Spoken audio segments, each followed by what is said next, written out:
بسم اللہ الرحمن الرحیم۔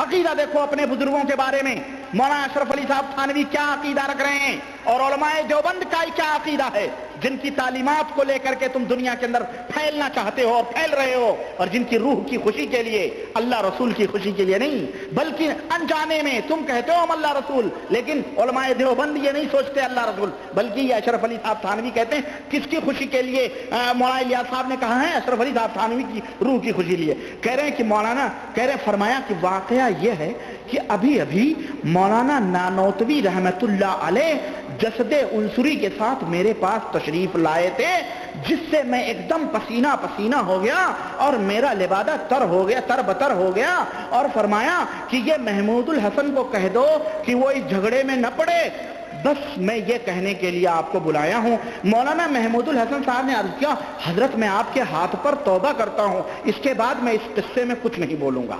یہ دیکھو کیا سمجھے آپ، 9 من مٹی کے نیچے سوئے ہوئے مولانا قاسم نانوتوی، پتہ نہیں جسم سڑ گل گیا ہوگا، کیا عقیدہ بیان کیا جا رہا ہے کہ جسد عنصری کے ساتھ، جسد عنصری یعنی اپنے حقیقی جسم کے ساتھ وہ دنیا کے اندر تشریف لا رہے ہیں اور ہدایات اور تعلیمات دے رہے ہیں۔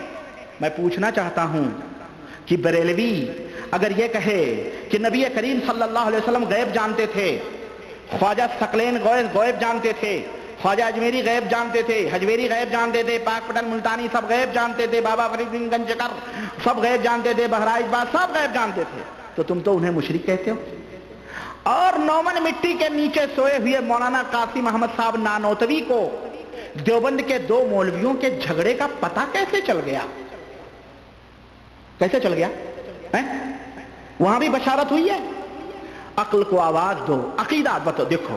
اور میں پوچھنا چاہتا ہوں، چلو ٹھیک ہے، ہو سکتا ہے قبر قریب میں رہی ہو، یا دونوں مولوی قبرستان جا کر کے مراقبہ کر کے بتا دیے ہوں کہ حضرت ہم دونوں میں جھگڑا چل رہا ہے۔ دلوں کے وسوسے اللہ کے علاوہ کوئی جانتا ہے؟ علیم بذات الصدور ایک مسلمان کا ایمان اور عقیدہ ہے کہ وہ اللہ وحدہ لا شریک ہے، اس کے علاوہ آپ کے دلوں کی دھڑکنوں کو کوئی نہیں جانتا ہے کہ نہیں ہے؟ لیکن مولانا محمود الحسن کا دل کسی ایک طرف مائل ہو گیا، قاسم نانوتوی صاحب کی روح تڑپ گئی، بے قرار ہو گئی، بے چین ہو گئی، محمود الحسن کیسے مائل ہو گئے؟ گویا دلوں کے اوپر بھی تصرف چل رہا ہے کہ نہیں؟ یہ دلوں کے اوپر بھی اختیار چل رہا ہے، زندہ تو زندہ رہا، مرے ہوئے کو بھی دل کا علم ہو رہا ہے، اور وہ آ کر کے مولانا محمود حسن کو ڈانٹ بھی بتا رہے ہیں، سب کچھ کر رہے ہیں۔ اور یہ مولانا محمود الحسن کون ہے معلوم ہے؟ جن کی تفسیر چھپی تھی، جن کا ترجمہ چھپا تھا، اور یہ مفکر ملت علامہ مولانا ادیب کامل عربی کے مولانا ابو الحسن ندوی کے تزکیے پر خادم الحرمین شریفین اور یہاں کے اولاد امور کو کس طرح سے گمراہ کیا گیا بیچاروں کو۔ یہ بیچارے اردو نہیں جانتے، تم ان کو اپنے تقدس کا، اپنے اسلام کا، مسلمانیت کا جو بھی بتاؤ گے، یہ بیچارے بھولے بھالے سمجھ جاتے ہیں، انہیں نہیں پتا تھا۔ انہوں نے ان کے تزکیے پر اس محمود حسن صاحب کے اس طرح کے عقیدہ رکھنے والوں کے ترجمے کو اور ان کی تفسیر کو، ان کے مولانا شبیر احمد عثمانی کی تفسیر کو یہاں چھپنے کی اجازت دی، اور خادم الحرمین شریفین حفظہ اللہ کا اتنا پیسہ برباد اور ضائع کیا۔ بہرحال آخرکار الحمدللہ یہاں کے باغیرت لوگوں کو سمجھ آئی، اور امت کے کتاب و سنت کے متوالوں نے اطلاع دی اور خبر دی، تو الحمدللہ اب وہ بینڈ ہو چکا ہے وہ معاملہ، اور الحمدللہ اب دوسری تفسیر چھپی ہوئی ہے جس کے بارے میں ہندوستان میں بڑا شور اٹھ رہا ہے، بڑا گوگا اٹھ رہا ہے۔ جناب عالی ہمارے پاس تو وہ کتاب ہی پہنچی، بڑے ہنگامے ہو رہے ہیں، ارے یہ کون سی کتاب چھاپ دی گئی، یہ وہابی عمرہ سعودیہ کے، بڑے گالیاں بکی جا رہی ہیں، لیکن سب مہذب انداز میں یہاں کے امیروں کو اور یہاں کے بادشاہ کو گالیاں دے رہے ہیں۔ یہ لکیر کے فقیر ہندوستانی مذہب بنا کر کے اور گھریلو مذہب بنا کر کے عمل کرنے والے لوگ، اور جن کو دین اسلام کا کچھ پتہ بھی نہیں۔ اور تو اور ہے، یہ واقعہ اپنی جگہ، مولانا اشرف علی تھانوی کا اس کے اوپر ٹپڑی سنو، ان کی ٹپڑی سمجھتے ہیں؟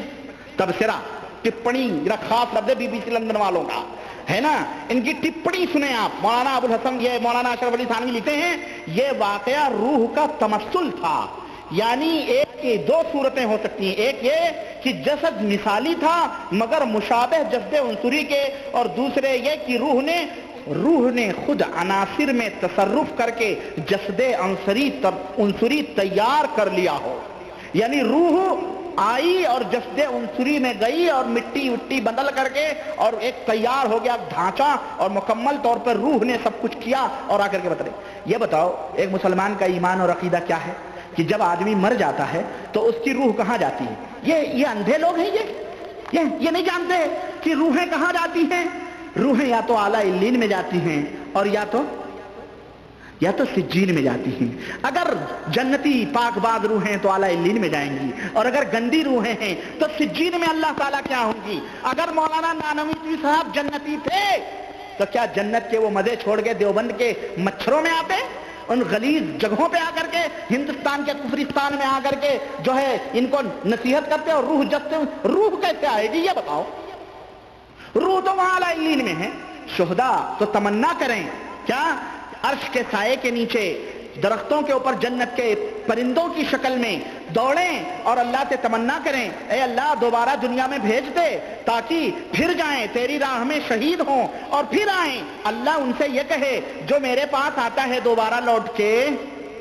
और अशरफ अली साहब थानवी के बुजुर्ग जस्दे उनसुरी में तना तसर्रुफ करके और दुनिया के अंदर आके देवबंदियों को तालीम दे रहे हैं। मैं पूछना चाहता हूं, क्या ये हिंदुओं की तालीम नहीं है?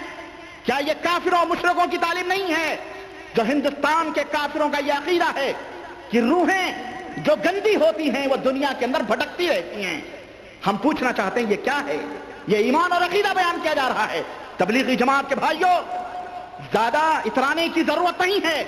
अगर तुम्हें किताब और सुन्नत का दामन चाहिए, आओ, हम तुम्हें किताब और सुन्नत के रास्ते के ऊपर तालीम देते हैं।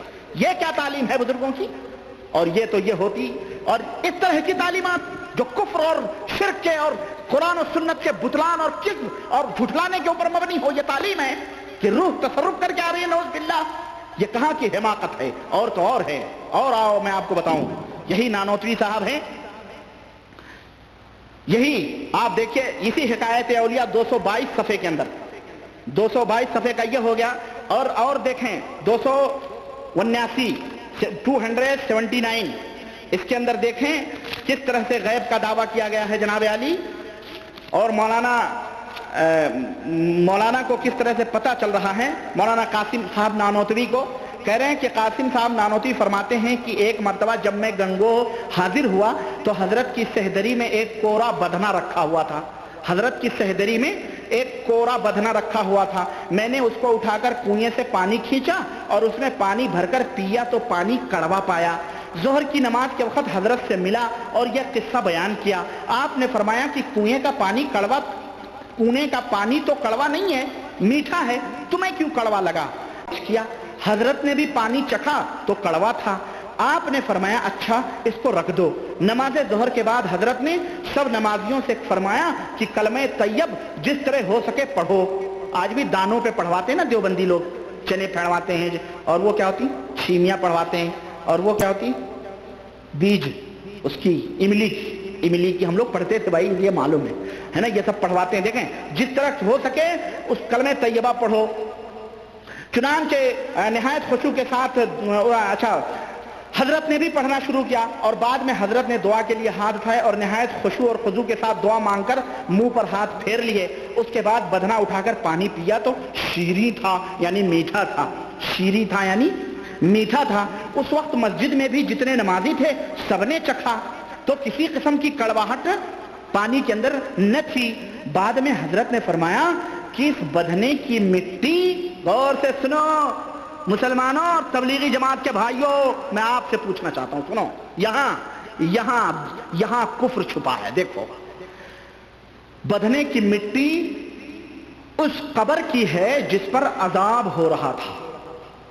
अल्हम्दुलिल्लाह कलमे की बरकत से अजाब रफा हो गया। ये मौलाना अशरफ अली साहब थानवी ने लिखा है, ये अकीदा बतलाया जा रहा है। मौलाना अपने बुजुर्गों के बारे में